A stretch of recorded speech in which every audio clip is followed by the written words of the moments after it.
মা ঘরে রান্না করছিল, এমন সময় ছেলে এসে মাকে একটা চিরকুট ধরিয়ে দিল, বললো মা তোমাকে একটা বিল দিলাম, বিলটা পরিশোধ করো। মা বললো যাও তো, আমি কাজ করছি।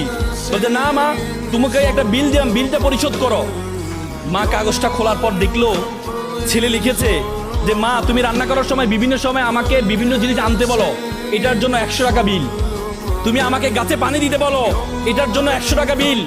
তুমি মাঝে মধ্যে দোকানে পাঠাও, এটার জন্য 100 টাকা বিল। মা এটা দেখে দাঁড়ানো অবস্থা থেকে বসে যায়। বসে যাওয়ার পর বাবা তুমি লিখেছো? বলছে মা হ্যাঁ আমি লিখেছি। বাবা তুমি লিখেছো? বলছে মা হ্যাঁ আমি লিখেছি। বললো যে এক কাজ কর, তোমার জন্য আমি একটু নুডলস রান্না করেছি, নুডলসটা তুমি খাও আর তোমার বিলটা আমি নিয়ে আসতেছি, তুমি একটু ওয়েট করো।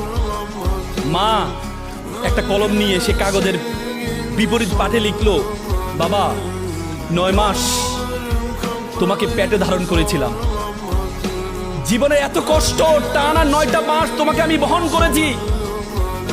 রাতে ইচ্ছে করতো একটু ডান পাশ হই, কিন্তু ডান পাশ হতাম না। আমার বাবুটা যদি পেটে ব্যথা পায় সেজন্য আমি ডান পাশ হতাম না। ইচ্ছা করতো একটু বাম পাশ হই, কিন্তু যে বাবুকে আমি দেখি নাই তার প্রতি আমার এত মহব্বত, আমি বাম পাশ হতাম না যে আমার সন্তানটা যদি ব্যথা পায়। সেটার জন্য তোমার বিল 0 টাকা। তুমি জন্মগ্রহণ করেছিলে, জন্মগ্রহণ করার পর 2টা বছর যে পরিমাণ ঘুম ভেঙেছে আমার, যে পরিমাণ প্রায় 6 মাস টানা, 6 মাস পরিমাণ ঘুম আমি ঘুমাই নাই আমার সন্তানের জন্য, সেটার জন্য বিল 0 টাকা। তুমি পিঠা পছন্দ করতা, ওই দিন পিঠা রান্না করেছিলাম তোমার জন্য, পরিবারের সকলেই পিঠা খেয়েছে। সর্বশেষ একটি পোড়া পিঠা ছিল, সারাদিন কিছু খাইনি, চিন্তা করেছিলাম পিঠাটা খাবো। তুমি বাইরে থেকে দৌড়িয়ে এসে বললাম মা এটা কি অন্য পিঠা, এই পিঠাটা আমি খাবো।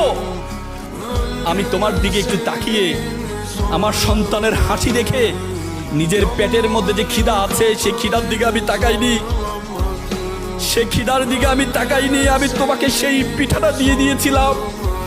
তুমি খাচ্ছ, আমার অন্তরের যে বাসনা, অন্তরের যে ভালোবাসা আমি প্রকাশ করতে পারিনি, সেই বিলের জন্য তোমার জন্য 0 টাকা।